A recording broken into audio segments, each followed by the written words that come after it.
Jalen Brooks with us today. Jalen, how would you describe your journey from playing at the Division II level for 2 years and then have an opportunity to come here in a Power 5 conference? Uh, it's been amazing. I give all credit to God and Coach Seidel and the people that helped me get here. Especially Anthony Boone at QBC in Charlotte. He done put me around a whole bunch of guys that had a lot of connects. And just being from Wingate going to Tarleton State University in Texas, it just gave me that Division I feeling. And then this COVID stuff happened and just had me get opportunity to come back to the East. One of the first things you did when you re-entered the portal was call Jason Seidel. What did you two discuss on the call about re-entering the portal so quickly after you got to Tarleton? Well, actually, the first person I did call after entering the portal was Coach Poole at North Carolina A&T. He was my wide receiver coach from Wingate University. And then I didn't even tell anybody that. I did tell Coach Seidel, I said, yeah, I think I'm finna go to A&T. And then he was like, okay, that's a good move. And then he just hit up a whole bunch of college coaches, which was really amazing because they opened up so many opportunities I didn't even think I had. What was the importance of just being back closer to home instead of out in Texas? Just being there for my family, being there for my younger brother and my older brother have been home from Australia, and then my mom, she's a single parent, so it's always good just having that extra support around. Were you worried at any point that you wouldn't find a home to play football this fall? No, I was pretty locked in actually with A&T, so I think that was really like my plan A, to be honest. So when Coach Muschamp talked to you and offered you that last scholarship, what were your thoughts on that? I was very excited. Coach Seidel was with me when he offered me, and it was just such a blessing because I knew either South Carolina or Duke was gonna offer me, and then once he just said those words, it was truly amazing. So did you commit on the spot right then? Yeah. Yes, sir. Yeah. Just what was it that drive like around the Carolina campus with Coach Seidel before you committed? It was amazing, and the crazy thing is that I already been down here at the South Carolina campus multiple times for running track at Wingate University because we have multiple track meets at the indoor. So, and then Coach Seidel just brought me to areas like the academic buildings that I haven't been able to see before, and then just bring me to the football facilities and being able to look at it from the outside in. Ultimately, what was it that made you decide to commit to Carolina?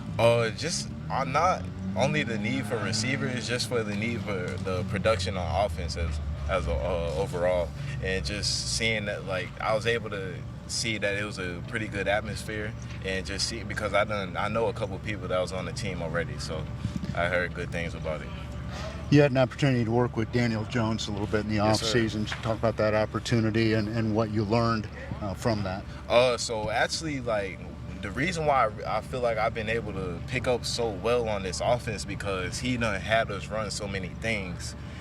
Like whenever we do our workouts, like spray outs, spray benches, and he done made us go through that pro style offense that the Giants normally run. So, and then I was able to be with a whole bunch of different NFL players, and it helped me step up my game. Early in camp, you're kind of one of the names that's come up a lot when we talk to the different players. What does that mean to you? You kind of have opened up some eyes here in camp early on. I just knew that I was going to be walking in. I was being looked at as a Division II receiver, and I was going to be looked down on. And I just knew I had to prove myself, and I just want to continue to do that, maximizing with all the opportunities. But it feels good to be around so many guys like J.C. Horn, Izzy, and then even the younger corners, John Dixon and Cam Smith. The boys, they push me to get better each and every day. So it's truly amazing. Was there any piece of advice that Coach Seidel gave you before you came here, and just talk about your relationship with him and what that means to you? Advice-wise, just basically just going in, just doing your thing, just be you. Because he knows my work ethic. He knows how I'm going to act. He knows how I'm going to do in school. He knows what I'm going to do on the field.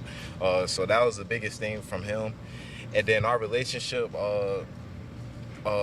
since high school, he was my high school coach, junior and senior year, and it was just we always just clicked, and we always had that close relationship because our offense always was all around each other. Transition to Carolina. How do you feel like you're fitting in with the team and the offense and just the school in general? I feel like I'm fitting in pretty well. I done worked out with a couple of QBs before even officially being on the team, like Colin Hill and then Connor Jordan. They was always getting me out here just to get familiar with the offense. So I feel like I'm fitting in pretty well. Last question, what is your story? Maybe give hope to younger guys that maybe were overlooked in high school, maybe didn't have the opportunity, and just to keep battling. My advice would be like just not only do you gotta work hard. Like I mean, I had the opportunity to go Division I out of high school, but I wanted to make sure that my mom wouldn't have to pay for college, and that was the biggest thing for me. So I took that route.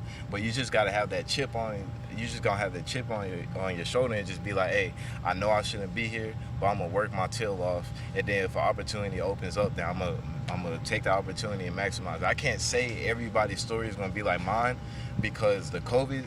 That's really why I transferred for the second time.